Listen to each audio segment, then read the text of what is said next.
महाराष्ट्र राज्य भूमी अभिलेख कर्मचारी संघटना पुणे विभाग सर्व कर्मचारी तांत्रिक आणि सुधारित वेतन श्रेणी आणि अन्य मागण्यांसाठी 15 मे 2025 पासून बेमुदत संपात सामील झालेले आहेत।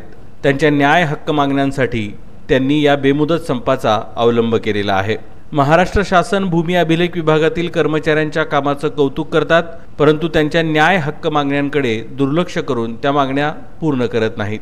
कर्मचारी यांनी केलेल्या कामाबद्दल मुख्यमंत्री आणि उपमुख्यमंत्री यांनी भूमी अभिलेख विभागास द्वितीय क्रमांक देऊन गौरव केला, परंतु सुधारित वेतन श्रेणी या प्रमुख मागणीबाबत कोणतीही टिप्पणी करण्यात आलेली नाही। भूमी अभिलेख खात्यातील कर्मचाऱ्यांना सद्यस्थितीला 7व्या वेतन आयोगाप्रमाणे वेतन देण्यात येतं। महाराष्ट्र राज्य शासनाच्या इतर विभागातील भूमापकांना देण्यात येणारी वेतन श्रेणी पाहता शासनाचा हा दुजाभाव दिसून येतो।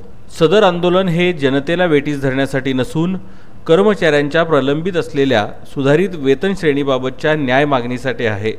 यापूर्वी 5 जिल्ह्यांमधून 4 ते 5 मार्च 2025 रोजी 2 दिवसाचा काम बंद आंदोलन करण्यात आलं होतं, तरी देखील शासनानं आंदोलनाची गांभीर्याने दखल घेतली नाही। त्यामुळे पुणे विभागीय संघटनेनं 15 मे 2025 पासून मागण्या मान्य होईपर्यंत बेमुदत काम बंद आंदोलन करण्याचा निर्णय घेतला असल्याचं संघटनेच्या वतीनं सांगण्यात आलं।